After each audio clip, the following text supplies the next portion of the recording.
A Werewolf Shifter Romance, written by Amelia Hart. Chapter 1. The Sacrifice. The scent of death clung to the small cottage like morning mist, refusing to lift despite Evelyn's desperate prayers. She knelt beside her little brother's bed, pressing a damp cloth to his burning forehead, as another violent shiver racked his small frame.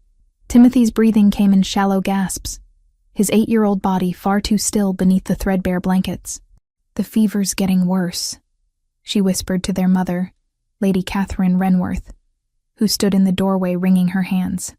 At 49, Catherine still possessed traces of the beauty that had once caught their father's eye, but grief and worry had carved deep lines around her brown eyes, the same warm shade that Evelyn had inherited. "How long has it been since he last opened his eyes?" Catherine's voice trembled as she approached the bed, her graying hair escaping its usually perfect bun.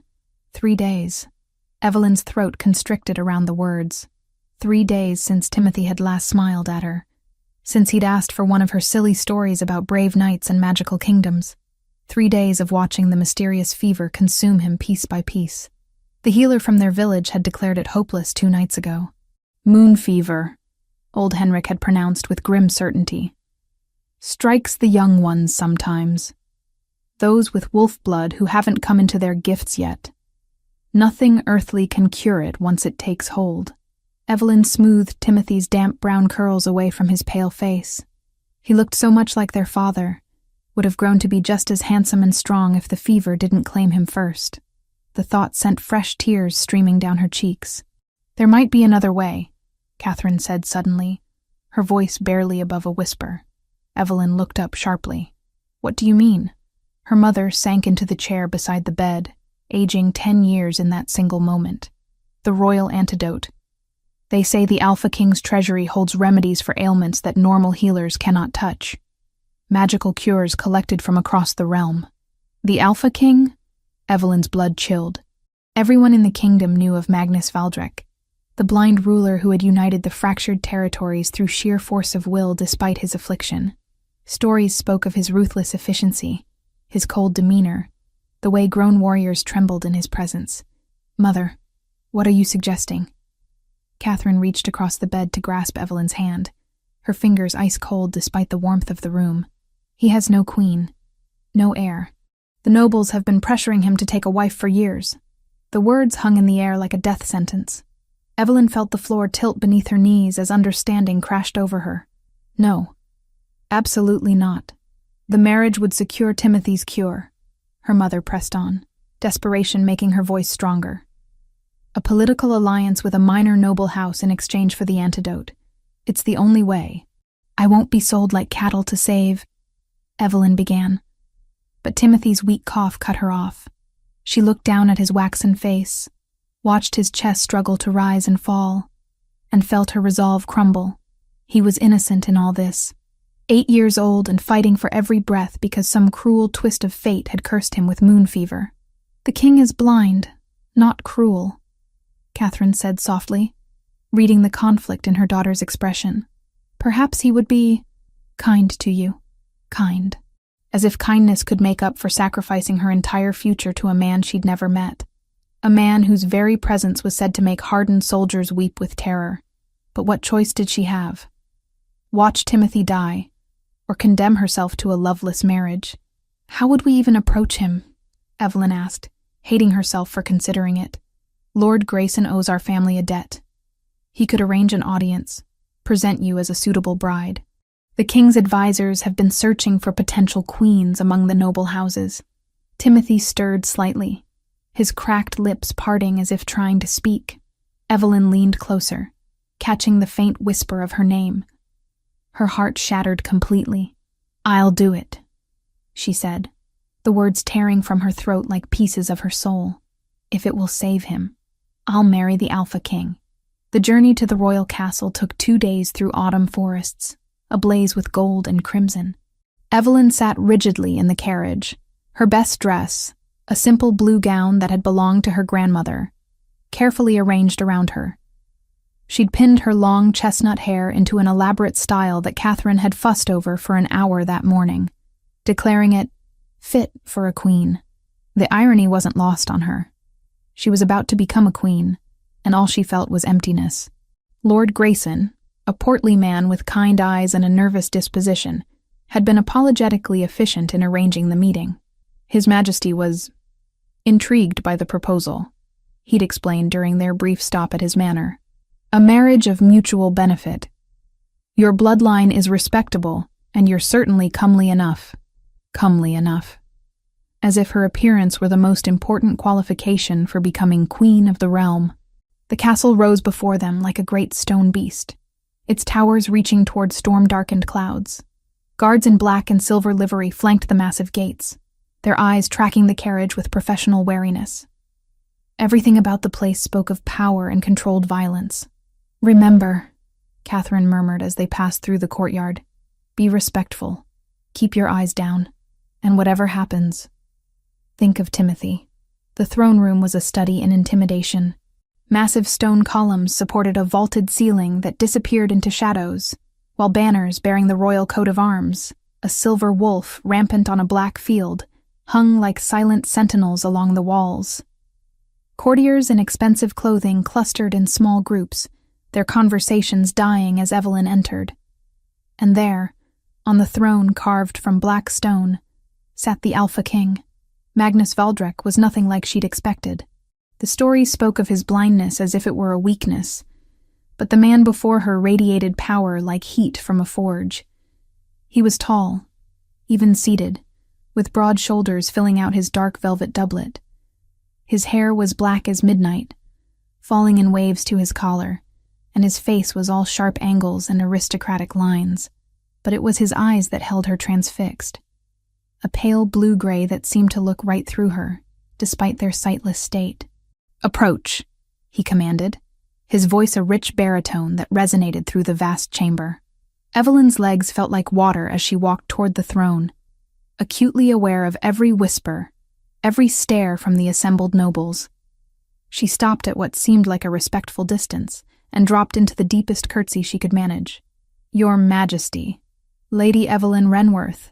Her name rolled off his tongue with careful precision, as if he were tasting each syllable. "I'm told you come seeking an alliance." "I do, Your Majesty." She kept her voice steady through sheer force of will. "My family offers our loyalty and service in exchange for your consideration." A murmur rippled through the watching courtiers. Somewhere to her left, she caught sight of a fair-haired man in rich robes watching the proceedings with obvious interest. Something about his calculating expression made her skin crawl. "And what form would this service take?" Magnus asked, though they both knew the answer. "Marriage, Your Majesty. If you would have me." The silence stretched until Evelyn wondered if she'd made some terrible mistake. Then Magnus leaned forward slightly, his unseeing gaze somehow finding her face with unnerving accuracy. "The ceremony will take place at sunset," he said simply. "Lord Corwin will see to the arrangements." The fair-haired man stepped forward with a smile that didn't reach his green eyes. "Of course, Your Majesty. I'll ensure everything is prepared." And just like that, Evelyn's fate was sealed. No courtship, no time to reconsider. In a matter of hours, she would become queen to a man she'd spoken perhaps 20 words to. The wedding ceremony passed in a blur of ancient words and binding vows. The castle's chapel was filled with nobles she didn't recognize, their faces ranging from curious to openly speculative. Magnus stood beside her like a statue carved from marble, his expression unreadable as the priest droned through the traditional liturgy. When the time came to exchange rings, his fingers were surprisingly gentle as they slipped the heavy gold band onto her trembling hand. For just a moment she thought she felt him squeeze her fingers, a gesture of reassurance perhaps, or acknowledgement of the sacrifice they were both making. "You may kiss your bride," the priest announced. Magnus turned toward her, his hands rising to cup her face with unexpected tenderness. His touch was warm, calloused from sword work, despite his blindness. When his lips met hers, the kiss was chaste, but not unkind. A promise, perhaps, that he would not be the monster she'd feared. The great hall erupted in celebration as they entered for the wedding feast, but Evelyn felt detached from it all, as if watching someone else's life unfold. She sat beside her new husband at the high table, picking at the elaborate dishes while nobles approached to offer congratulations that felt more like condolences. "Are you well?" Magnus asked quietly during a lull in the endless parade of well-wishers. "I'm fine, Your Majesty." The formal address felt strange now that they were wed. "Magnus," he corrected. "We are married now. There's no need for such formality in private." Private? Would they ever truly be alone together? The thought terrified and intrigued her in equal measure. As the evening wore on, servants began clearing away the feast. Several guests had already departed, and those who remained were deep in their cups. Lord Corwin appeared at Magnus's elbow, leaning close to murmur something in the king's ear. "The Queen is tired," Magnus announced, rising from his chair. "We will retire." Heat flooded Evelyn's cheeks as she realized what that meant. The wedding night.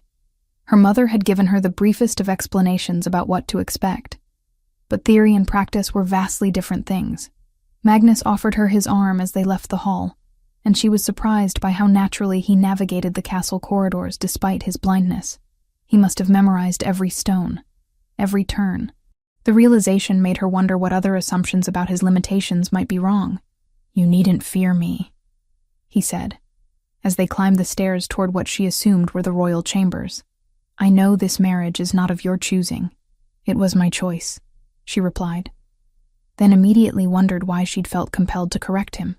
He paused on the landing, turning slightly toward her. Was it? Or was it necessity disguised as choice? The question hung between them, too close to the truth for comfort. Before she could formulate an answer, a servant appeared with news that made her heart leap. "Your Majesty, a messenger has arrived from Millbrook. The young Lord Timothy's fever has broken. The royal antidote arrived just in time." Relief flooded through Evelyn so powerfully that her knees nearly buckled. Timothy was safe. Whatever else happened, her sacrifice had served its purpose. But as they continued toward the royal chambers, she couldn't shake the feeling that this was only the beginning. The servants' whispered conversations echoed in her mind. Fragments about the king's condition. Hushed speculation about how much longer he might live. One phrase in particular stuck with her as Magnus led her into their new shared world. "The king's shadow deepens with every full moon." She didn't know exactly what it meant, but the weight in the servants' whispers was unmistakable. Whatever curse or illness plagued her new husband, it was growing stronger each month beneath the moonlight. And as queen, she would be there to witness whatever darkness was yet to come. Chapter 2. Shadows and Secrets. Marriage to the Alpha King was nothing like the fairy tales Evelyn had grown up hearing. There were no romantic morning walks through gardens, no intimate dinners by candlelight, no gentle words of affection whispered in the darkness. Instead, there was a careful distance that Magnus maintained between them, as if he were afraid of contaminating her with whatever darkness plagued him. 3 weeks had passed since their wedding, and Evelyn had settled into the peculiar rhythm of castle life. She breakfasted alone while Magnus attended council meetings.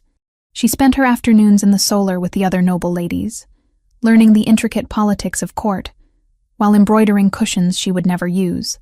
Evenings found her dining at the high table beside her silent husband, making polite conversation with visiting dignitaries who seemed more interested in studying Magnus for signs of weakness than in actually governing the realm. It was during these evening meals that she first began to notice the episodes. Magnus would be perfectly composed one moment, discussing trade agreements or military matters with his usual sharp intelligence. And then something would shift. His hands would begin to tremble almost imperceptibly. A thin sheen of sweat would break across his forehead despite the cool autumn air. His breathing would become shallow, careful, as if each breath cost him tremendous effort. The first time she witnessed it, Evelyn had leaned closer, concern overriding her usual hesitation. "Are you well?" His jaw had tightened, and for a moment she'd seen something vulnerable flicker across his features before the mask of royal composure slammed back into place. "I'm fine." But he clearly wasn't fine. The episodes were becoming more frequent, more severe. Sometimes they lasted mere minutes. Other times they stretched on for what felt like hours. And through it all, Lord Corwin Darkwater, Magnus's beta and closest advisor, hovered nearby like a devoted shadow. "His Majesty requires his medicine," Corwin would announce during the worst attacks, producing a small vial of dark liquid that Magnus would drink without question. The potion seemed to help, The trembling would subside, his breathing would steady, but it also left him strangely lethargic, as if the cure were sapping his strength along with alleviating his symptoms.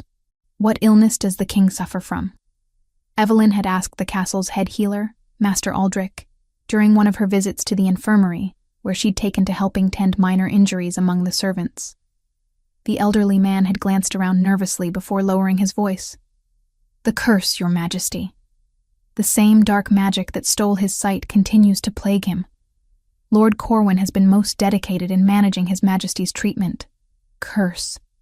The word sent ice through Evelyn's veins. Everyone knew the story. How Magnus had lost his sight 3 years ago when a witch's curse had struck him down during a diplomatic mission gone wrong. But she'd assumed that was the extent of it. A cruel twist of fate that had robbed him of his vision, but left him otherwise whole. Apparently, she'd been mistaken. "Is there no cure?" she'd pressed.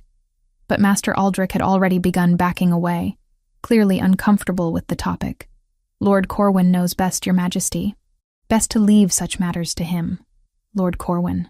Everything seemed to circle back to the fair-haired beta who had inserted himself so thoroughly into Magnus's care. Evelyn had initially been grateful for his attention to her husband's needs, but lately, something about his constant presence had begun to unsettle her. It was the way he watched Magnus during the episodes, she realized. Not with concern or sympathy, but with a calculating interest that made her skin crawl, as if he were studying the effects of the illness, rather than genuinely caring about alleviating them.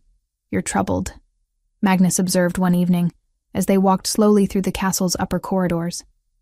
It had become their routine, a brief constitutional before retiring to their separate chambers. Magnus claimed the walking helped clear his head after long days of governance, and Evelyn had taken to guiding him past tapestries and suits of armor, describing the artwork he could no longer see. "The autumn light is beautiful this time of day," she said instead of answering his observation. "Golden and warm, turning everything it touches to amber. There's a portrait of your grandfather just ahead. He has your eyes, though his are blue where yours are gray." Magnus's steps slowed. "My eyes were blue once. Before. The admission hung between them like a bridge she wasn't sure she was brave enough to cross. The curse changed them? Among other things." His voice carried a weight of loss that made her chest tighten. "Tell me, what color are yours? I never thought to ask." "Brown. Nothing special." His free hand rose suddenly, fingers brushing against her cheek with startling gentleness. "May I?" Evelyn's breath caught as she nodded, then remembered he couldn't see the gesture. "Yes." His touch was feather-light as he traced the contours of her face, the sweep of her cheekbones, the line of her jaw, the curve of her lips. His fingertips were warm and slightly calloused, and she found herself leaning into the contact despite herself. "Beautiful," he murmured, so quietly she almost missed the word. "I can feel your warmth, smell the jasmine oil you wear in your hair, but I'll never see the color of your eyes or the way sunlight turns your hair to copper." The raw pain in his voice made tears prick behind her eyes. Without thinking, she covered his hand with hers, pressing his palm fully against her cheek. "I'm sorry for what was taken from you." For a moment, they stood frozen in that intimate tableau, her hand over his fingers mapping the geography of her face. She could feel his pulse thrumming beneath her touch, steady and strong despite the weakness that periodically claimed him. Then footsteps echoed in the corridor behind them, and Magnus jerked his hand away as if burned. "Your Majesty," Corwin's smooth voice cut through the moment like a blade. "I've been looking for you. It's time for your evening medication." Magnus straightened, the vulnerable man disappearing behind his royal facade. Of course. But as Corwin approached with his ever-present vial of dark liquid, Evelyn caught something in the beta's expression that made her stomach clench. Satisfaction. As if he'd planned the interruption, orchestrated it to remind them both of Magnus's dependence on his treatments. "Perhaps we should continue this tomorrow," Magnus said, accepting the vial from Corwin's hands. "The medicine makes me drowsy." Evelyn nodded, but her mind was racing as she made her way back to her chambers. The timing of Corwin's arrival, the knowing look in his green eyes, the way Magnus's episodes seemed to worsen whenever the beta wasn't immediately available with his treatments. It all felt wrong somehow. That night, Sleep eluded her completely. She paced her chambers until the fire burned low, replaying every interaction she'd witnessed between Magnus and his supposedly devoted Beta. The more she thought about it, the more convinced she became that something was terribly amiss. Near midnight, she heard it. Magnus's voice from the adjoining royal chamber, rough with pain and barely controlled panic. "Corwin, please, I need—" Evelyn pressed her ear to the connecting door, her heart hammering as she listened to her husband's distress. Heavy footsteps crossed the room. Corwin, responding to the king's call. "Of course, your majesty, but the dose will need to be stronger this time. The curse is progressing. Whatever it takes," Magnus gasped. "Just make it stop." There was a long moment of silence. Then Magnus's breathing gradually steadied. But instead of leaving, Corwin lingered, and Evelyn had to strain to catch his words. "Sleep well, your majesty. Tomorrow we'll discuss increasing the frequency of treatments. We can't have these episodes interfering with your duties." "No," Magnus agreed weakly. "The kingdom needs me strong." "Indeed it does." Something in Corwin's tone made Evelyn's blood freeze. "Sleep now. I'll be here to ensure you're not disturbed." As Corwin's footsteps retreated, Evelyn sank to the floor beside the door, her mind reeling. The casual way he'd mentioned increasing the treatments, the almost proprietary note in his voice when he'd spoken of Magnus's needs. It all pointed to a level of control that went far beyond normal medical care.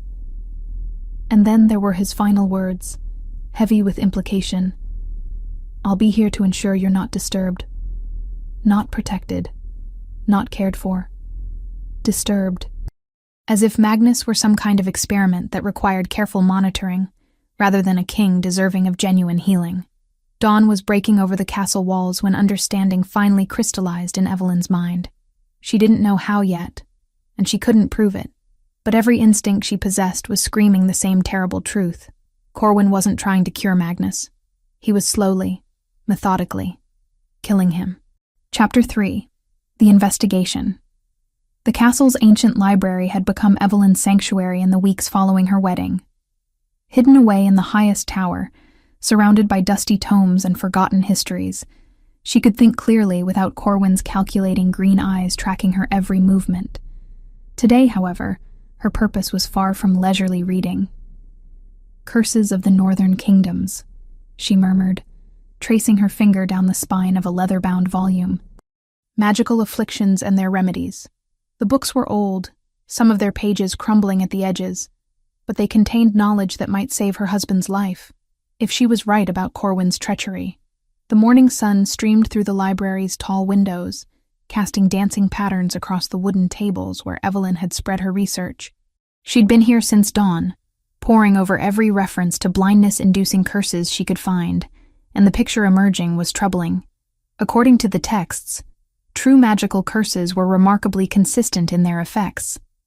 They struck swiftly and completely, leaving their victims with permanent but stable disabilities. A curse that caused blindness wouldn't continue to worsen over time. It would simply render the victim sightless and then remain dormant. But Magnus's condition was anything but stable. The episodes were becoming more frequent, more severe.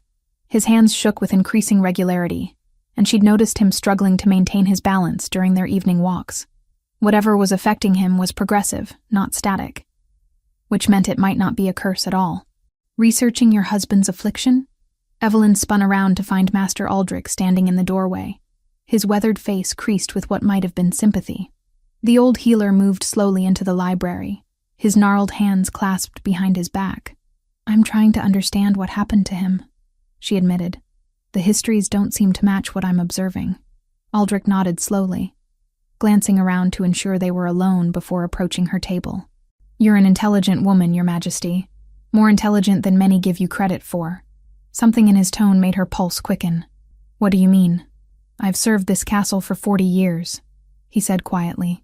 "I've seen many ailments, many treatments, and I've learned to recognize when something doesn't quite fit the pattern." Evelyn's heart hammered against her ribs. "Are you saying you don't believe the king suffers from a curse?"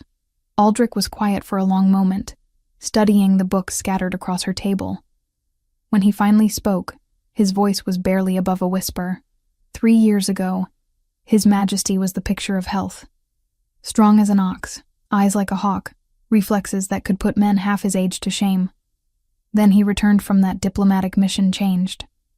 The curse? So we were told. Aldrich's fingers drummed nervously against the table's edge. But curses don't typically require daily treatment, Your Majesty. They're fixed magical states, not progressive illnesses. The confirmation of her own suspicions sent a chill down Evelyn's spine. Then what do you think is wrong with him? I think, Aldrich said carefully, that you should be very cautious about who you trust with your questions.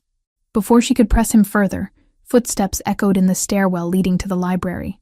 Aldrich straightened immediately, his expression shifting to neutral professionalism as Corwin appeared in the doorway. Your Majesty, the beta said with his usual practiced smile. I've been looking for you. His Majesty was asking after your whereabouts. I was just doing some reading, Evelyn replied, fighting to keep her voice steady.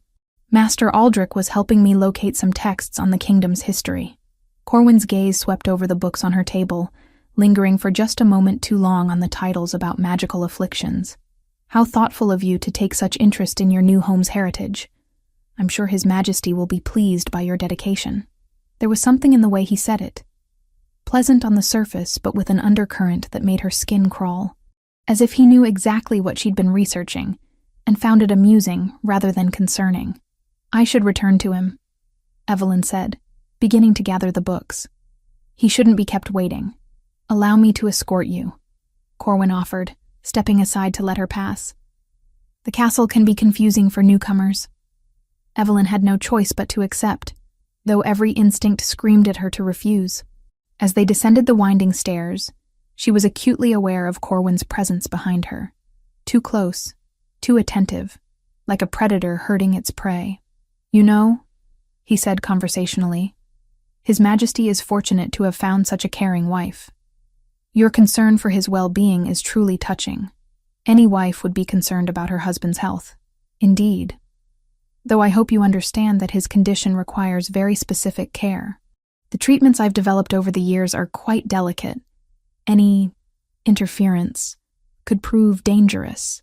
The warning was clear despite its polite delivery. Evelyn kept her expression neutral, but her mind was racing. Corwin wasn't just suspicious of her questions. He was actively warning her away from investigating further, which only convinced her more thoroughly that she was on the right track. They found Magnus in his study, seated behind the massive oak desk that had belonged to his father and grandfather before him. Stacks of documents covered its surface, and he was running his fingers over the pages with practiced efficiency, reading the raised seal impressions and dictating responses to a scribe. Evelyn, he said, his face brightening as she entered. The transformation was remarkable, the careful mask of royal composure melting away to reveal something warmer, more genuine. I was hoping you might join me for lunch. I'd be honored, she replied, and was surprised to realize she meant it. Somewhere in the weeks since their marriage, she'd begun to genuinely care for this complex man who bore such heavy burdens with quiet dignity. Excellent. Corwin, that will be all for now. The dismissal was polite but firm, and Evelyn caught a flicker of something, annoyance, frustration, crossed the beta's features before he bowed and withdrew. You've been avoiding me, Magnus observed once they were alone. Evelyn felt heat rise in her cheeks. I didn't want to intrude on your duties. My duties don't extend to meals. He rose from behind the desk, moving with that careful precision she'd come to recognize. Besides, I find myself curious about you. We've been married nearly a month, and I know almost nothing about the woman who agreed to bind her life to mine. He approached slowly, and Evelyn found herself holding her breath as he drew near. This close, she could see the fine lines around his eyes, the way his dark hair curled slightly at his temples. Despite everything, the political marriage, his illness, the mystery surrounding his condition, he was undeniably handsome. What would you like to know? She asked. Everything. His hand rose to cup her cheek, thumb brushing across her skin with heartbreaking gentleness. Your favorite flowers, the sound of your laugh, what makes you happy, what makes you sad, the intimacy of the touch, the raw honesty in his voice made her chest tight with emotion. Magnus, I know this isn't the marriage you dreamed of, he continued. A blind king. More burden than blessing. but I find myself hoping that perhaps, in time, we might find some measure of happiness together. You're not a burden, she whispered, covering his hand with hers. You're stronger than anyone I've ever known. Something shifted in his expression. Surprise, perhaps, or gratitude. His thumb traced the line of her lower lip, and for a moment she thought he might kiss her. The air between them crackled with possibility, with the potential for something real to grow from their arranged beginning. Then his hand stiffened, and a now familiar tremor ran through his fingers. His face went pale, and she could see the struggle as he fought against whatever was attacking his system. Magnus, what can I do? Corwin, he gasped. I need my medicine. But Corwin was nowhere to be found, and Magnus was growing worse by the second. Sweat beaded on his forehead, and his breathing became labored. In desperation, Evelyn guided him to a chair and knelt beside him, taking his hands in hers.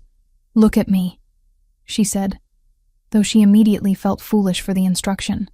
Listen to my voice. You're safe. I'm here with you. To her surprise, his grip on her hands tightened, and his breathing began to slow. The tremors subsided gradually, and some color returned to his face. When the episode finally passed, he stared in her direction with something approaching wonder. How did you do that? I don't know, she admitted. I just wanted to help. The episodes usually last much longer without the medicine. His voice carried a note of confusion, as if her presence had somehow altered the very nature of his affliction. You have a remarkable effect on me, my queen. The endearment, spoken so softly and with such genuine warmth, made her heart skip. But even as she savored the moment, her mind was cataloging what had just occurred. Magnus's condition had improved with her touch, her presence, which meant either her proximity had some kind of healing effect, or his illness wasn't as uncontrollable as Corwin claimed. Your Majesty! Corwin's voice rang out as he burst into the study, a familiar vial in his hand. I came as soon as I heard. Oh, he stopped short, taking in Magnus's relatively composed state. You seem to have recovered. Yes, Magnus said slowly. The episode passed more quickly than usual.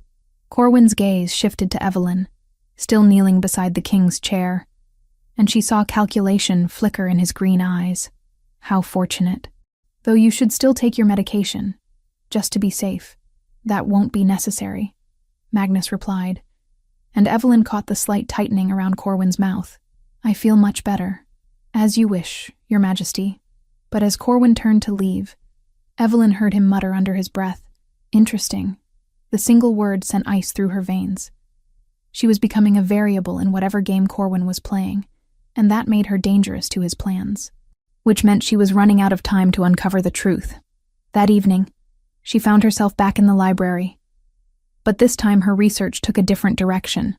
Instead of magical curses, she searched for information about poisons, specifically, substances that could cause progressive neurological damage while maintaining the appearance of mystical affliction. What she found made her blood run cold. Tears of the Banshee. She read aloud from a tome on exotic toxins. A rare poison extracted from the nightshade family. Causes progressive blindness, tremors, and eventual paralysis. Effects can be mistaken for curse work due to the gradual onset and mysterious nature of symptoms. Particularly effective when administered in small, regular doses over extended periods. Her hands shook as she turned the page, reading about antidotes and treatments. The poison was virtually undetectable once it had bonded with the victim's system, and reversal required immediate cessation of exposure combined with specific herbal remedies. But first, she would need proof of what Corwin was doing to her husband. And she would need to find it before the next full moon, when the servants whispered that Magnus's episodes always reached their worst. She had less than a week to save the man she was beginning to love. Chapter 4. The Truth and the Threat. The Opportunity.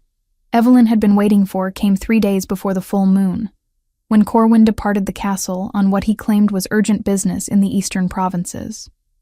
She waited until well past midnight before slipping from her chambers, her heart hammering as she made her way through the darkened corridors toward the Beta's private apartments. The castle felt different at night. Ancient stones seemed to whisper secrets, and shadows danced with menacing life in the flickering torchlight. Every creak of the floorboards beneath her bare feet sounded thunderous in the oppressive silence. But she pressed on, driven by desperate determination. Corwin's chambers were located in the tower adjacent to the royal wing, a position that spoke of his elevated status within the court hierarchy. The heavy oak door was locked, but Evelyn had come prepared. During her weeks in the castle, she'd befriended several of the kitchen maids, and one had taught her the art of picking simple locks with hairpins. Her hands trembled as she worked the mechanism, sweat beading on her forehead despite the cool night air. After what felt like an eternity, she heard the satisfying click of the lock disengaging. Corwin's sitting room was spartanly furnished but undeniably rich. Tapestries from the southern kingdoms adorned the walls, and a collection of expensive books lined mahogany shelves. Everything was meticulously organized, from the perfectly aligned writing instruments on his desk to the precisely folded clothing visible through his open wardrobe. It was the desk that drew her attention first. Stacks of correspondence sat in neat piles, each tied with different colored ribbons that suggested some kind of filing system. Evelyn rifled through them carefully, searching for anything that might confirm her suspicions about Magnus's treatment. Most of the letters dealt with routine castle business, supply orders, diplomatic correspondence, reports from various lords throughout the kingdom. But hidden beneath a pile of trade agreements, she found something that made her blood freeze. A letter written in Corwin's distinctive hand, addressed to someone called the Collector. The subject continues to deteriorate as expected. Vision loss remains complete, and neurological symptoms are progressing on schedule. Estimate 6 months remaining before total incapacitation. The new queen presents an unexpected variable. Her presence seems to provide some stabilization. May need to accelerate timeline if interference continues. Evelyn's hands shook as she read the clinical assessment of her husband's condition. Subject, timeline, interference. The cold, calculating language made it clear that Magnus wasn't a patient to Corwin. He was an experiment. But why? What could Corwin possibly gain from slowly murdering the king? The answer came as she continued searching, finding a hidden compartment behind one of the desk drawers. Inside lay a small collection of items that told a horrifying story. Detailed maps of the kingdom with strategic locations marked, correspondence with several minor lords expressing concerns about Magnus's fitness to rule, and most damning of all, a marriage contract between Corwin Darkwater and the surviving royal widow. The implications hit her like a physical blow. Corwin wasn't just killing Magnus, he was planning to marry his widow and rule through her. A perfectly orchestrated coup that would appear completely legitimate to the outside world. And she was the unwitting centerpiece of his scheme. I had hoped you were merely curious rather than dangerously clever. Evelyn spun around to find Corwin standing in the doorway, his traveling clothes dusty, but his expression coldly calm. In the lamplight, his usually handsome features looked predatory, all pretense of charm stripped away. "You're back early," she managed, fighting to keep her voice steady. Fortunately for me, he stepped into the room, closing the door behind him with deliberate care. Though I suspect not so fortunately for you. I don't know what you mean. But even as she spoke, Evelyn was backing toward the window, her mind racing through possible escape routes. Corwin laughed, the sound devoid of warmth. "Please, Your Majesty. We're both intelligent people. You've discovered my little collection, and I've caught you red-handed. Let's not insult each other with denials." He moved to his desk, noting the displaced papers with obvious displeasure. "You've been busy. Tell me, what gave me away? I thought I'd been quite careful." "The progression of Magnus's illness," Evelyn said, abandoning any pretense. "Curses don't work that way." "Ah, a student of magical theory. How refreshing." Corwin opened one of the desk drawers, withdrawing a small crystal vial filled with dark liquid. "You're absolutely right, of course. Tears of the Banshee, a much more reliable method than messy assassination attempts. Why?" The question tore from her throat. "Magnus trusts you. He considers you a friend. Magnus is a romantic fool who believes in honor and justice." Corwin's lip curled in disgust. "Do you know what this kingdom could become under proper leadership? What alliances we could forge? What territories we could claim? But no. Our noble king prefers diplomacy to conquest, mercy to strength. So you decided to murder him. I decided to spare the realm from his weakness. Corwin set the vial on the desk with careful precision. The plan was quite elegant, really. A slow decline that would appear natural, followed by a grieving period where his devoted beta would care for the royal widow. Eventually, romance would bloom from shared sorrow, and I would become king through marriage rather than violence. The lords would never accept you as ruler, wouldn't they? By the time Magnus dies, I'll have spent months demonstrating my competence while he grows increasingly incapacitated. His widow, devastated by grief, overwhelmed by royal duties, would naturally turn to her late husband's most trusted advisor for guidance and comfort. His smile was reptilian. The marriage would seem not just appropriate but necessary for the stability of the realm. Evelyn felt sick as she realized how thoroughly Corwin had planned every detail. But I wasn't supposed to be here. You needed a different queen for your plan. True, your marriage was an unexpected complication. His eyes narrowed. You were supposed to be a brief political alliance. Grateful for the elevation, content to remain in the background while I handled the real business of governance. Instead, you've proven inconveniently perceptive, and inconveniently stabilizing to Magnus's condition. That too. Corwin picked up the vial again, rolling it between his fingers. Your presence seems to counteract some of the poison's effects. Fascinating, really, though ultimately irrelevant. What do you mean? I mean, my dear queen, that your investigation ends tonight. He pulled another item from the drawer, a second vial, this one containing a clear liquid. Accidental poisoning is such a tragic thing. You'll sample some wine intended for your husband, not knowing it contains a concentrated dose meant for his final treatment. Terror clawed at Evelyn's throat. He'll never believe I died accidentally. Won't he? His beloved wife, killed by his own medicine because she was trying to help him during one of his episodes? Corwin's expression was almost pitying. The guilt alone will probably kill him faster than the poison. A counter-proposal. I'm listening. You will say nothing about what you've discovered tonight. You will continue to play the devoted wife while Magnus completes his decline. And in exchange, your family will remain safe. Your brother, your mother, everyone you hold dear. And if I refuse? Corwin's smile returned, cold and sharp as a blade. Then tomorrow morning, you'll receive tragic news from Millbrook. Timothy's fever has returned with a vengeance. Your mother has taken ill as well. Such a pity that the royal antidote seems to have lost its potency. The threat hit her like a physical blow. Images flashed through her mind. Timothy's pale face burning with fever. Her mother collapsed beside his bed. Both of them suffering while she remained trapped and helpless in the castle. You already have people watching them, she realized. I have people watching everyone who matters to me, Your Majesty. The question is, do you value your husband's life more than your family's? It was an impossible choice, and they both knew it. Evelyn closed her eyes, feeling the walls of Corwin's trap closing around her. If she exposed him, her family would die. If she remained silent, Magnus would continue his slow descent toward death, and she would eventually become Corwin's unwilling bride. You need more time to consider, Corwin observed with false sympathy. I understand. It's a weighty decision, but don't take too long. Magnus's condition is becoming quite severe. I'd estimate he has perhaps 2 more weeks before the final stages begin. 2 weeks. 14 days to find some way out of this nightmare. Some solution that would save both her husband and her family. I'll keep your secret, she said finally, the words tasting like ash. For now.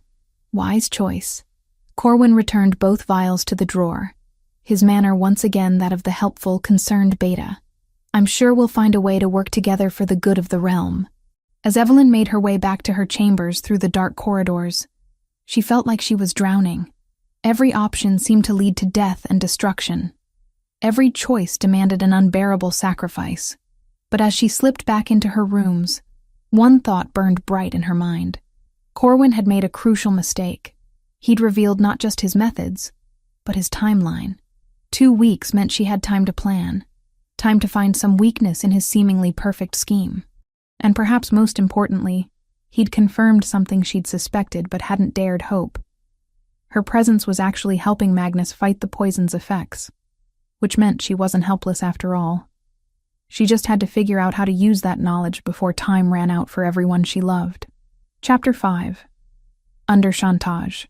The next few days passed in a haze of carefully orchestrated normalcy that felt like walking through a waking nightmare. Evelyn moved through her daily routines, breakfasting with the noble ladies, attending court functions, sharing evening meals with Magnus, all while Corwin's threats hung over her like a blade suspended by the thinnest thread. The worst part was watching Magnus deteriorate before her eyes while being powerless to help him.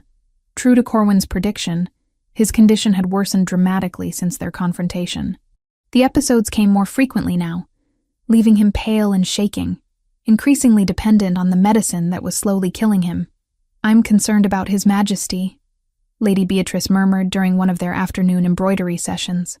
The elderly woman had served the royal family for decades and had always been forthright in her observations. "He seems so much frailer than when you first arrived." Evelyn's needle slipped, pricking her finger and sending a droplet of blood onto the white silk she'd been stitching. "The healers say his condition naturally fluctuates." Perhaps. But Beatrice's sharp eyes suggested she wasn't entirely convinced. "Though I must say, Lord Corwin has been most attentive in his care. Such dedication to his king's well-being." The words made Evelyn's stomach churn. If only Lady Beatrice knew the truth about Corwin's dedication. That evening brought fresh torment in the form of a letter from Millbrook. Evelyn's hands trembled as she broke the familiar seal, dreading what news it might contain. To her relief, the message was innocuous. Her mother writing about the changing season, Timothy's recovery progressing well, the usual domestic concerns of country life. But tucked inside the folded parchment was a second, smaller note, written in a different hand. "Such a charming family. Young Timothy particularly enjoys his daily walks by the river. Alone. It would be such a pity if he were to slip on the wet stones during one of his adventures. Children can be so careless around water." There was no signature, but Evelyn didn't need one. The message was clear. Corwin's reach extended far beyond the castle walls, and her family remained at his mercy. "Bad news from home?" Magnus asked, looking up from the correspondence he'd been dictating to his secretary. "Not at all," Evelyn managed, crumpling the threatening note in her palm. "Timothy continues to improve. Mother sends her regards." Magnus smiled, and the genuine warmth in his expression made her chest ache. "I'm glad. Your brother seems to be a remarkable young man, surviving such a severe illness at his age. If only he knew that Timothy's survival might now depend on her silence about another kind of illness entirely." The secretary finished transcribing Magnus's final letter and departed, leaving them alone in the study. It had become their custom to spend these quiet evening hours together, and despite everything, Evelyn found herself treasuring these moments. Away from the prying eyes of the court, Magnus allowed his careful composure to relax, revealing glimpses of the man he might have been under different circumstances. "Come here," he said softly, extending his hand toward her. Evelyn approached slowly, still marveling at how he always seemed to know exactly where she was despite his blindness. When she was close enough, he caught her hand and drew her down to sit on the arm of his chair. "You've been distant lately," he observed, his thumb tracing gentle circles across her knuckles. "Have I done something to displease you?" The question nearly broke her heart. Here was a man slowly dying by poison, worried that he had somehow failed to be a good husband to the woman who was being forced to watch it happen. "You could never displease me," she whispered, and was startled to realize how much she meant it. Somewhere in the weeks since their wedding, her feelings had evolved far beyond dutiful obligation.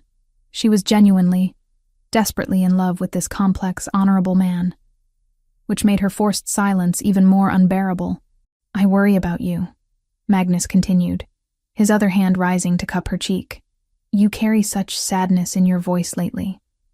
If there's anything troubling you, anything at all, I want to help." Evelyn leaned into his touch, fighting back tears. "I just hate seeing you suffer. The episodes have been so much worse recently." "I know." His expression grew troubled. "Corwin says it's the natural progression of the curse, that we should expect the symptoms to intensify before they stabilize. But I confess, There are times when I wonder if I'll lose my mind before my sight returns. Her heart clenched at the hope in his voice, the belief that his vision might eventually be restored. What if it never comes back? Would that change how you feel about us? Never. His response was immediate and fierce. Sight is just one sense among many. I can hear the music in your voice, feel the gentleness in your touch, smell the jasmine you wear in your hair. I can map the geography of your face with my fingertips and know that you're more beautiful than any woman I've ever seen. His thumb brushed across her lower lip, sending heat spiraling through her chest. Besides, I'm beginning to suspect that some things are more clearly seen with the heart than with the eyes. The tenderness in his voice, the way he touched her as if she were something precious and fragile, made her breath catch. Before she could second-guess herself, she leaned down and pressed her lips to his. The kiss was everything she'd dreamed it might be. Soft at first, then deepening as Magnus's hand tangled in her hair. She could taste the wine from dinner on his lips, feel the controlled strength in his arms as he pulled her closer. When they finally broke apart, both were breathing hard. "Evelyn," he murmured against her temple, her name a prayer on his lips. "I love you," she whispered, the words torn from her very soul. "I know this marriage wasn't supposed to be about love, but I can't help it. I love you so much it terrifies me."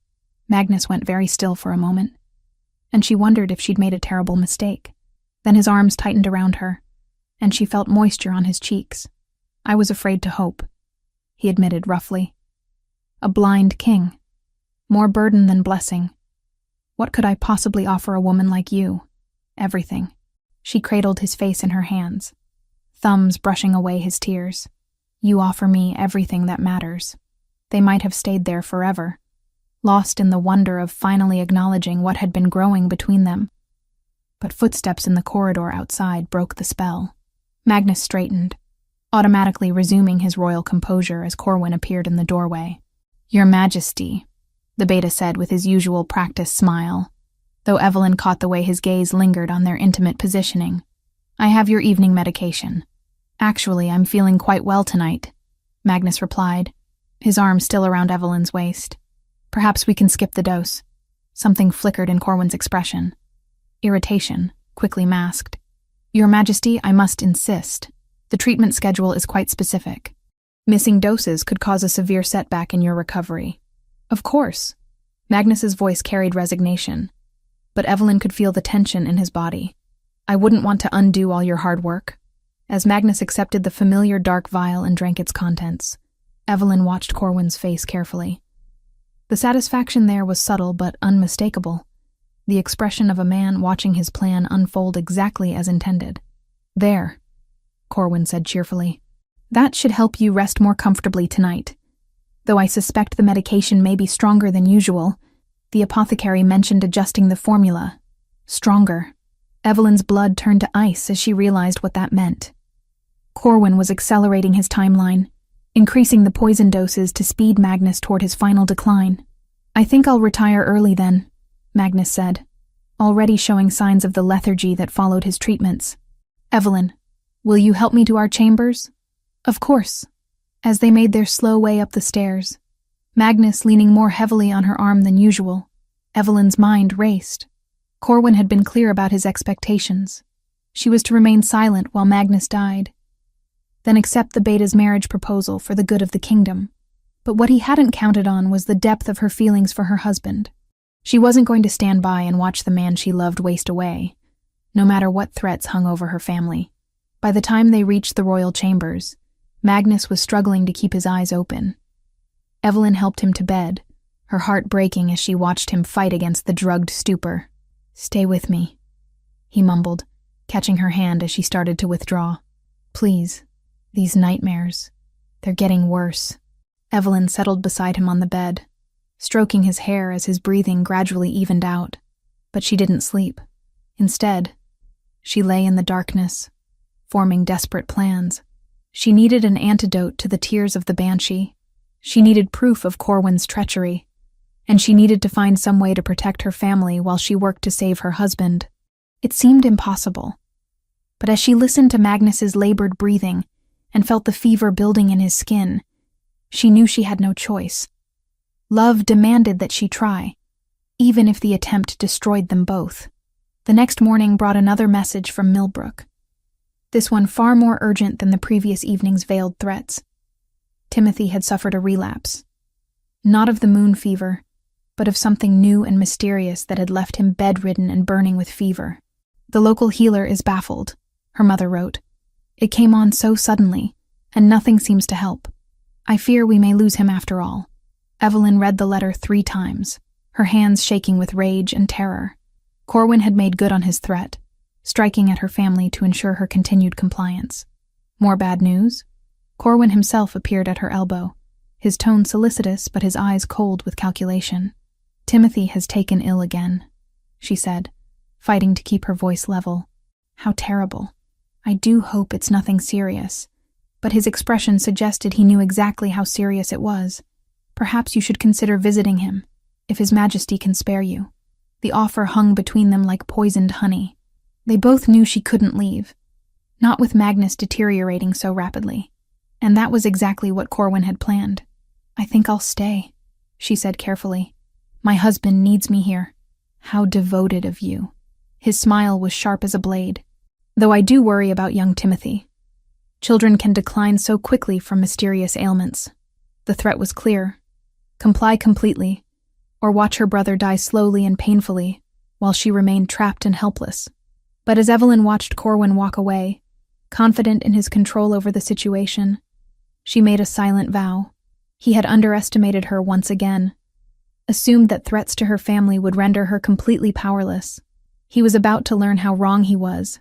That night, as Magnus slept deeply under the influence of his increased medication, Evelyn began to put her desperate plan into motion. She had perhaps a week before the poison reached its final fatal stages. It would have to be enough. Chapter 6. Battle of the Wolves. The antidote had taken Evelyn 3 precious days to prepare. Stolen hours in the castle's abandoned alchemical laboratory, while Magnus slept under increasingly heavy sedation. The ancient text she'd found described a complex mixture of silver leaf, moonwort, and purified spring water that could neutralize the tears of the banshee, but only if administered before the poison reached its final stages. She prayed she wasn't too late. Magnus had grown frighteningly weak in recent days. The tremors were constant now, and he rarely stayed conscious for more than a few hours at a time. When he did wake, his words were often confused, rambling speeches about enemies in the shadows and plots against the crown that Corwin dismissed as fevered delusions. If only he knew how close to the truth those delusions really were. His Majesty is asking for you, Corwin announced, appearing in the doorway of the solar where Evelyn had been pretending to embroider. Though I'm afraid he's quite disoriented. The curse seems to be affecting his mind now as well as his body. Evelyn set down her needlework with hands that trembled only slightly. I'll go to him immediately. I should warn you, Corwin continued, falling into step beside her as they made their way toward the royal chambers. His condition may be disturbing. Perhaps it would be better if you waited until he's more lucid. My place is at my husband's side, she replied firmly. Disturbing or not, she caught the flash of irritation in Corwin's expression before he smoothed it away. Of course, Your Majesty. How devoted you are. They found Magnus in bed, his skin gray and clammy with fever sweat. His dark hair clung to his forehead, and his breathing was shallow and labored. But his eyes, those pale blue-gray eyes that had captured her heart, tracked toward her voice when she spoke. I'm here, she said softly, taking his hand in hers. I'm right here. Evelyn? His voice was barely a whisper. They're coming for us. In the shadows. They're planning. Shh. She smoothed his hair back from his face, noting how his skin burned with unnatural heat. You're safe. I'm here with you. The wine, he mumbled, his grip on her hand surprisingly strong. Don't drink the wine. Promise me. Promise you won't. Evelyn's blood chilled. Even in his fevered state, Magnus was trying to warn her about something. Did he suspect? Had some part of him realized what was being done to him? I promise, she whispered. I won't drink anything I shouldn't. Good. His eyes drifted closed. So tired, but I can't sleep. The dreams, they show me such terrible things. Corwin stepped forward with his familiar vial of dark liquid. His Majesty needs his medication. It will help him rest. No. The word came out sharper than Evelyn intended. Let him sleep naturally. He seems calmer now. I'm afraid that's not possible. His condition requires precise timing for the treatments. Corwin's tone was pleasant but implacable. We can't risk allowing the symptoms to spike again. Magnus stirred at the sound of their voices, his hand tightening on Evelyn's. Don't let them, he whispered. The poison. In everything. Corwin's expression hardened. You see? The fever makes him paranoid, delusional. He needs the medicine to clear his mind. But Evelyn was studying her husband's face, seeing past the obvious signs of illness to something deeper. His words weren't random. They were warnings. Somehow, despite the drugs clouding his thoughts, Magnus knew, perhaps not the full extent of Corwin's betrayal, but enough to understand that he was being slowly murdered. I won't let anyone hurt you, she said, loud enough for both men to hear. I swear it. Magnus's eyes opened, focusing on her with startling intensity. My brave queen, he breathed. My heart. My mate. The word hit her like lightning. Mate. In the world of shifters, the term carried profound meaning. A bond deeper than marriage. A recognition of souls destined for each other. And somehow, despite his human upbringing, Magnus had found the right word for what they'd become. Yes, she whispered, tears streaming down her face. Your mate, and I will protect you. How touching, Corwin said dryly. But sentiment won't cure His Majesty's condition. Now, if you'll excuse me, I need to administer his treatment. He approached the bed with the poisoned vial, and Evelyn knew she was out of time. The antidote hidden in her dress pocket wouldn't work if Magnus received another massive dose of toxin. She had to act now, regardless of the consequences. Don't come any closer, she said, rising to stand between Corwin and the bed. Your Majesty, you're overwrought. Perhaps you should... I know what you've been doing. The words hung in the air like a death sentence. I know about the tears of the banshee. I know about your plans to marry me after Magnus dies. I know everything. Corwin went very still, his pleasant mask finally slipping completely. I see. And what exactly do you plan to do with this knowledge? Expose you. Heal him. Make sure you never hurt anyone again. I'm afraid that's not going to happen. Corwin set the vial on the bedside table and turned to face her fully. You see, I've already sent word to my associates in Millbrook. Poor young Timothy's condition has taken a severe turn for the worse. Without immediate intervention, he'll be dead within the hour. Evelyn's heart stopped. You're lying. Am I? Would you like to risk your brother's life on that assumption? His smile was cold as winter frost. Or perhaps your mother's. She was so distraught over Timothy's relapse that she collapsed. Such a weak heart. These older women sometimes have. Stop. The word tore from her throat. Please. They're innocent. Then stop interfering with my work. He picked up the vial again, moving toward Magnus. Accept that your husband is dying, and focus on preparing yourself for widowhood. But as Corwin reached for Magnus, something extraordinary happened. Despite his weakened state, despite the poison coursing through his system, the Alpha King began to shift. Evelyn had heard that Magnus was a powerful shapeshifter before his blindness, but she'd never seen him transform. Now she watched in awe as his human form blurred and reformed, bones reshaping, muscles expanding, until a massive black wolf lay on the bed where the man had been. Even poisoned and fevered, Magnus in his wolf form was magnificent. His coat was midnight black except for silver markings around his eyes, and despite his blindness, his head turned unerringly toward Corwin's scent. Impossible, Corwin breathed. The poison should have made shifting impossible, but Evelyn understood. Love had given Magnus the strength to transform. Desperation had given him the will, and the wolf knew, with instincts deeper than human reason, that his mate was in danger. You want to fight a wolf, Evelyn said, her own body beginning to tingle with the familiar sensation of approaching change. Then face two of them. Her own shift was less dramatic than Magnus's, but no less powerful. Her wolf form was smaller, sleeker, with a coat of rich chestnut brown that matched her human hair. But she was quick and fierce, and she had been preparing for this moment her entire life without knowing it. Corwin's eyes widened in shock as he found himself facing two wolves instead of a sick man and a helpless woman.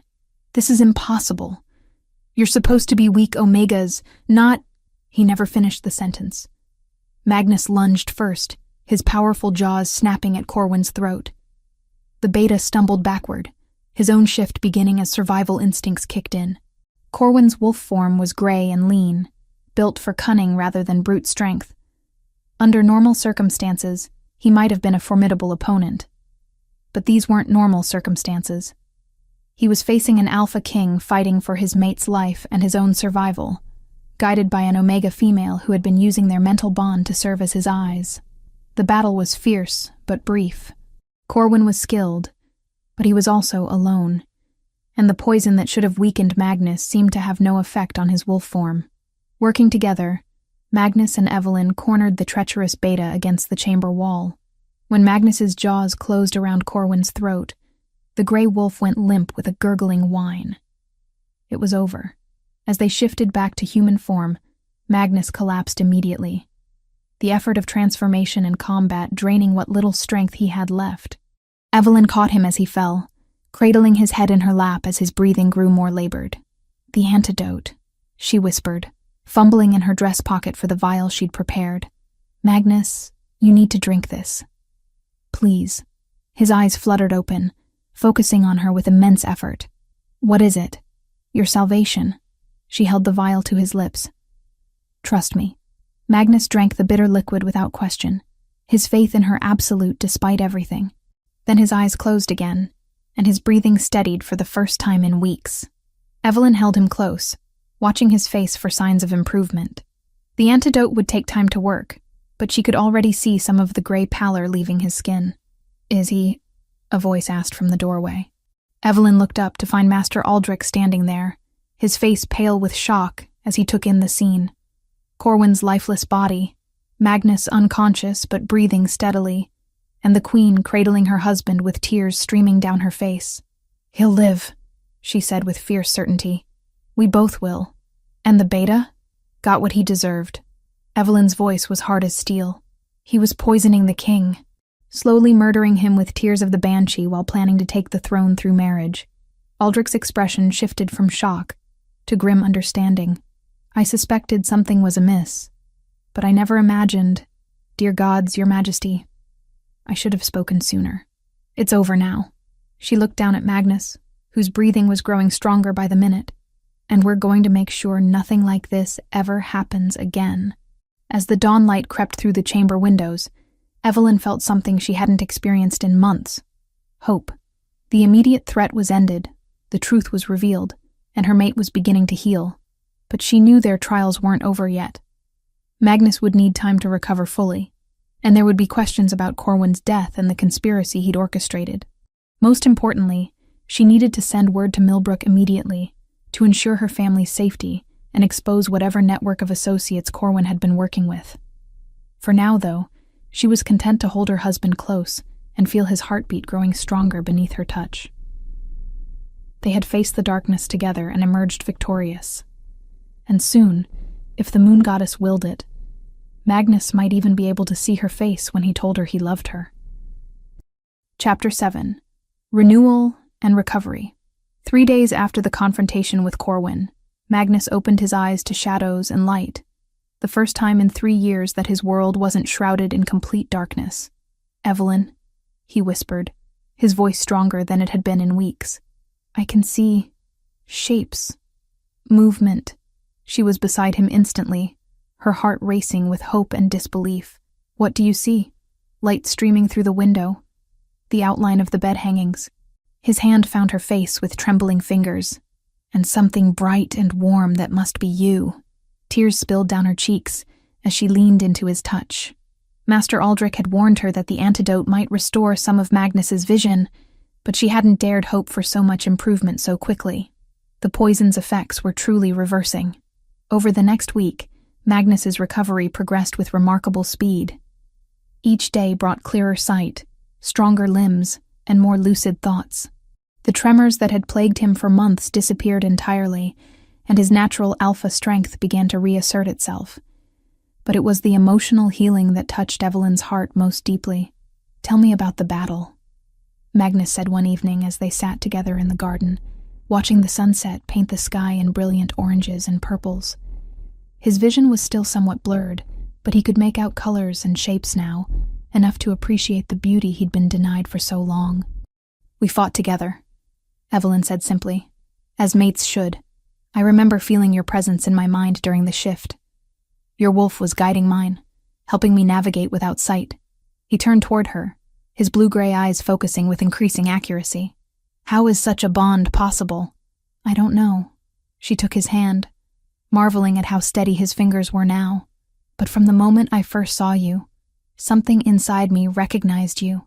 Even when I thought this marriage was purely political, my heart knew better."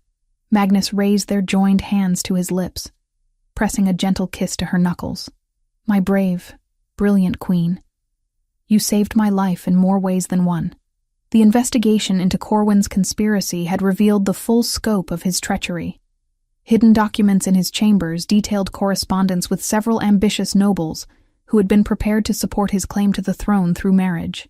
More disturbing still were the records of other accidents that had befallen potential rivals over the years. Magnus wasn't Corwin's first victim, merely his most important one. "The council has voted to strip House Darkwater of all titles and holdings," Magnus reported during one of their morning walks. "Corwin's younger brother has agreed to testify against the remaining conspirators in exchange for exile rather than execution. And my family? Timothy has made a full recovery. It seems Corwin's associates fled the moment word reached them of his death. Your mother sends her love and asks when she might visit her new son-in-law properly."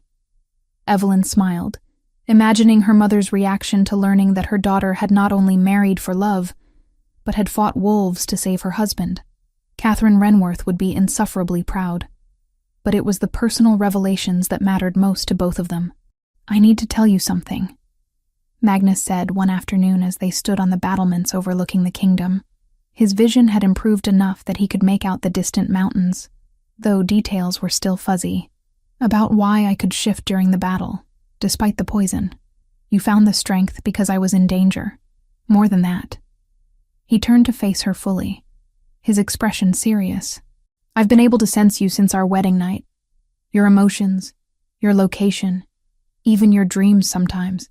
I thought it was wishful thinking, the desperate imaginings of a dying man. But when Corwin threatened you, when I felt your fear through our bond, something awakened in me that was stronger than any poison." Evelyn's breath caught. "You're saying we have a true mate bond? I'm saying that fate brought us together for reasons that go far beyond political necessity." Magnus cupped her face in his hands, thumbs brushing across her cheekbones. "You are the other half of my soul, Evelyn. My heart, my anchor, my salvation. And you are mine," she whispered, rising on her toes to meet his kiss. This time, when their lips met, there was no hesitation, no careful restraint. Magnus kissed her with the fervor of a man who had nearly lost everything and found it again, and Evelyn responded with equal passion, pouring all her love and relief into the contact. When they finally broke apart, both breathing hard, Magnus rested his forehead against hers. "Marry me again," he said softly. "What?" "Our first wedding was a political arrangement. This time I want to marry you for love, before the moon goddess and all our people. I want everyone to know that you chose me, as I choose you, with our whole hearts." Evelyn's eyes filled with tears. "Yes, yes, absolutely yes." The ceremony took place 3 weeks later, under the full moon in the castle's great courtyard. Unlike their first wedding, this celebration was joyous, filled with genuine well-wishers who had come to love their brave queen and witness their king's remarkable recovery. Timothy had arrived from Millbrook the day before, his 8-year-old face bright with excitement as he was fitted for his role as ring-bearer. Lady Catherine wept happy tears as she helped Evelyn prepare, marveling at how love had transformed her daughter from a frightened girl into a radiant woman. "You look like a queen," Catherine said, as she adjusted Evelyn's new silk gown, this one chosen for beauty, rather than political expediency. "I feel like one," Evelyn replied, and meant it. The scared young woman who had agreed to marry a stranger to save her brother seemed like a different person entirely. The ceremony itself was everything their first wedding had not been. Intimate despite the crowd, joyful despite the solemn vows, and absolutely genuine in every word spoken. When the priest pronounced them husband and wife, in the bonds of true love, Magnus lifted Evelyn's veil with hands that trembled not with poison, but with emotion. "Hello, my beautiful wife," he said softly, his vision now clear enough to see her face in perfect detail for the first time. "Hello, my beloved husband," she replied, and kissed him as the crowd erupted in cheers. The celebration continued long into the night, but eventually, Magnus and Evelyn slipped away from the festivities to walk alone in the moonlit gardens. The same path where they had first begun to fall in love now served as witness to their complete devotion. "Do you regret any of it?" Magnus asked, as they paused beside the fountain where he had first touched her face. "The arranged marriage, the danger, the uncertainty? Never."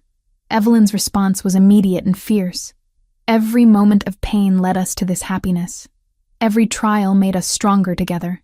Even if you could go back and choose differently?" She considered the question seriously, thinking of all the paths her life might have taken. She could have refused the marriage, let Timothy die, remained safe in her small village existence. She could have accepted Corwin's threats, stayed silent, watched Magnus die rather than risk her family. But none of those choices would have led her here, to this moment, to this man who saw her as his equal and his salvation. "I would make the same choice every time," she said finally, "because it led me to you." Magnus pulled her close, holding her against his chest, where she could hear his strong, steady heartbeat, so different from the irregular rhythm she had feared losing forever. "My heart belongs to you," he murmured against her hair, "for this life and whatever comes after, and mine to you," she replied. "Always and forever." Above them, the full moon shone down with silver light, blessing their union and illuminating the future that stretched ahead. Uncertain in its details, but absolutely secure in its foundation of love, trust, and unshakable devotion. They had been forged in fire and emerged as pure gold, stronger for their trials, and ready for whatever challenges might come. Together, they would rule with wisdom and compassion, building a kingdom worthy of the love that had saved them both. And in a few months' time, when Evelyn discovered she was carrying the heir they had both hoped for, their joy would be complete. But for now, it was enough to stand in the moonlight, holding each other close, and know that they had found their happily ever after despite all odds. The abandoned bride had become a beloved queen. The blind king had recovered his sight and his strength, and love had conquered every obstacle placed in their path. Chapter 8. The Legacy. 5 years had transformed the kingdom of Valdrek in ways that still amazed those who remembered the dark days of Corwin's conspiracy. Where once fear and suspicion had ruled the corridors of power, now laughter echoed through the castle halls, and genuine warmth characterized the relationships between the royal family and their subjects. Queen Evelyn stood on the highest balcony of the castle, watching her 4-year-old twins race through the gardens below, under the watchful eye of their Uncle Timothy, now 13, and serving as a page in the royal guard. Prince Alexander, with his father's midnight black hair and his mother's warm brown eyes, was currently winning the impromptu race, while Princess Isabella, whose chestnut curls gleamed with golden highlights in the afternoon sun, and whose blue-gray eyes mirrored Magnus's perfectly, was gaining ground with determined concentration. "They're getting faster every day," Magnus observed, joining his wife at the balcony railing. At 37, he had grown even more handsome with age, his recovered sight having restored the confident bearing that made him such a formidable king. The silver that now touched his temples only added to his distinguished appearance, and the laugh lines around his eyes spoke of years filled with genuine happiness. "Isabella nearly shifted during yesterday's lesson," Evelyn replied, accepting his embrace as he wrapped his arms around her waist from behind. "Master Aldrich says it's remarkably early for such young shifters to show signs of transformation. They have powerful bloodlines on both sides, and they're being raised in an environment of love and acceptance, rather than fear and suppression." Magnus pressed a kiss to her temple. They'll be stronger for it. Indeed, the changes in the kingdom extended far beyond the royal family. Magnus's recovery and the exposure of Corwin's treachery had ushered in an era of reform that had strengthened the realm immeasurably. The rigid hierarchies that had once kept the nobility suspicious of each other had been replaced with a more collaborative approach to governance, one that valued competence and integrity over bloodline politics. "Your Majesty," a voice interrupted their quiet moment. "The afternoon council session is prepared to convene." Evelyn turned to see Sir Marcus, the new head of the royal guard, a young knight who had distinguished himself during the purge of Corwin's remaining allies. Unlike his predecessor, Sir Marcus served out of genuine loyalty rather than self-interest, and his reports were always honest rather than calculated. "Thank you, Marcus. We'll be down shortly." Magnus's easy familiarity with the guard spoke to another of the changes in the castle's atmosphere. While respect for the crown remained absolute, the paranoid distance that had characterized Corwin's influence had been replaced by genuine camaraderie. As they made their way to the council chamber, Evelyn reflected on how much their relationship had evolved. The political marriage that had begun as a desperate bargain had blossomed into a partnership that strengthened both of them. Magnus valued her insights on domestic policy, while she had learned to navigate the complex web of international diplomacy under his patient guidance. The council session that afternoon dealt with the usual mixture of administrative matters and strategic planning. Trade negotiations with the southern kingdoms were proceeding favorably. The harvest reports indicated another year of prosperity, and the military reforms instituted after Corwin's downfall had resulted in a more loyal and effective fighting force. "The Millbrook Academy proposal?" Magnus inquired, referring to Evelyn's latest initiative. "Construction begins next month," she reported with satisfaction. "Timothy has volunteered to help oversee the project during his summer break from his studies. He wants to ensure the library is properly equipped."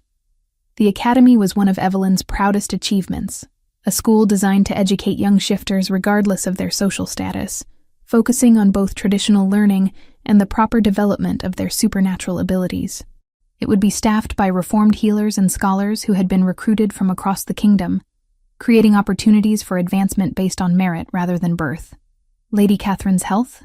inquired Lord Pemberton, the elderly treasurer who had served the crown faithfully for decades and had become one of their most trusted advisors. "Much improved, thank you for asking." Evelyn smiled warmly.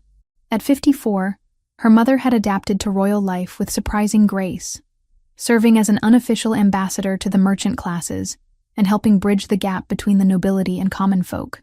She's actually been corresponding with several other kingdoms about establishing similar academies. Apparently, our educational reforms are gaining attention abroad. After the council session concluded, Magnus and Evelyn returned to their private chambers to prepare for the evening's entertainment, a celebration of the 5th anniversary of Magnus's recovery. What had begun as a quiet family observance had evolved into an annual festival that brought together people from across the kingdom to celebrate not just the king's health, but the prosperity and peace that had followed. "Do you think they understand how close we came to losing everything?" Evelyn asked as she fastened the sapphire necklace that had been Magnus's latest gift to her. "Some do. Others are too young to remember the fear." Magnus adjusted his formal doublet, the deep blue fabric bringing out his eyes perfectly. "But perhaps that's for the best. Let them grow up believing that kingdoms are supposed to be places of justice and opportunity. And love?" she asked, moving to stand before him. "Especially love." He cupped her face gently, the gesture now as familiar as breathing, but no less meaningful than it had been 5 years ago. "Speaking of which, Magnus, I have a confession to make." His expression grew serious, though his eyes sparkled with mischief. "I've been keeping a secret from you." Evelyn's heart skipped, though she knew from their bond that nothing was seriously wrong. "What kind of secret?" "The kind that involves Master Aldrich. Several discreet inquiries to neighboring kingdoms, and a great deal of planning." Magnus's smile widened. "It seems that certain ancient treaties regarding royal bloodlines have some interesting provisions that I've recently had cause to investigate." "Magnus, you're being deliberately mysterious. The Kingdom of Eldermarch has a tradition," he continued, clearly enjoying her confusion. "When a royal couple has ruled successfully for 5 years, demonstrating both personal happiness and good governance, they are invited to renew their wedding vows before a gathering of allied kings and queens. Evelyn's eyes widened. You want us to have a third wedding ceremony? I want the entire world to know that the woman who saved my life, who rules beside me as an equal, who gave me the most beautiful children any man could hope for, is mine by choice rather than chance. His voice grew tender. And I want to promise, before witnesses from across the known world, that I will love you for whatever time we have remaining. Be it 5 more years or 50. Tears spilled down Evelyn's cheeks as she launched herself into his arms. Yes, yes, absolutely yes. Again and always yes. The celebration that evening was magnificent. The great hall was filled with nobles and commoners alike, all united in their affection for the royal couple who had brought such positive change to their lives. Alexander and Isabella, dressed in miniature versions of court attire, charmed everyone they met with their bright personalities and obvious intelligence.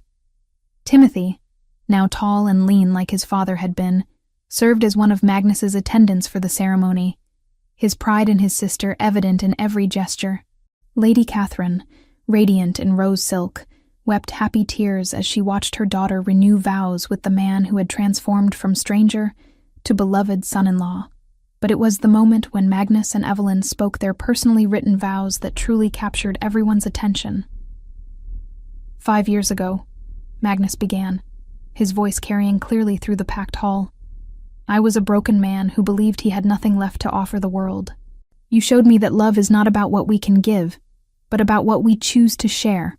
You saved my life, my sight, my soul, and in return, I promise to spend every day of our remaining years proving myself worthy of the gift you have given me. Evelyn's response was equally heartfelt. You were never broken, my beloved king. You were simply waiting for someone who could see your true strength. In saving you, I saved myself, because a life without you would be no life at all. I promise to stand beside you in joy and sorrow, in triumph and trial, until the stars themselves burn out. When they kissed to seal their renewed vows, the entire hall erupted in cheers that could be heard throughout the castle and beyond. Later that night, as the celebration wound down and their guests gradually departed, Magnus and Evelyn found themselves once again on the garden balcony, where they had shared so many meaningful conversations. No regrets? Magnus asked, echoing the question he had posed 5 years earlier. Only one, Evelyn replied, surprising him. Oh? I regret that we can't go back and tell our younger selves how beautiful our future would become. I think it might have spared us both some worry. Magnus laughed, the sound rich and warm in the cool night air, though perhaps the uncertainty made us appreciate this happiness more fully. Perhaps. She leaned against his chest, listening to the steady heartbeat that had become the rhythm of her own life. What do you think our children will remember about tonight?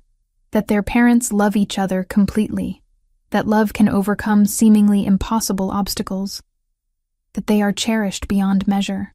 Magnus tightened his arms around her, and that they carry within them the power to create their own extraordinary stories. Below them, the garden sparkled with lanterns and the lingering magic of celebration. Alexander and Isabella had long since been tucked into their beds, exhausted from the excitement, but glowing with happiness at being part of something so special. Timothy had retired to his chambers with a stack of books about military strategy, determined to prove himself worthy of the trust Magnus had placed in him. And throughout the kingdom, people were settling into sleep with the contentment that came from knowing they were ruled by leaders who genuinely cared for their welfare and happiness. I love you, Evelyn whispered into the peaceful night. And I love you, Magnus replied, his voice heavy with the absolute certainty that had carried them through every trial. For this life, and all the lives to come. They stood together in comfortable silence, watching the stars emerge in the darkening sky, each lost in grateful contemplation of the journey that had brought them to this perfect moment. The scared young woman who had agreed to marry a stranger, and the bitter, broken king who had believed himself beyond redemption, had found in each other not just love, but the courage to become the best versions of themselves. Their story had begun with a desperate bargain, and blossomed into a legacy of love, justice, and hope that would endure long after they were gone. The twins would grow up strong and wise. Timothy would become a knight worthy of songs, and the kingdom would prosper under the foundation they had built together. But for now, it was enough to stand in the moonlight, holding each other close, and know that they had found their happily ever after despite all odds. The sacrifice had become salvation, the arrangement had become adoration, and love had indeed conquered all.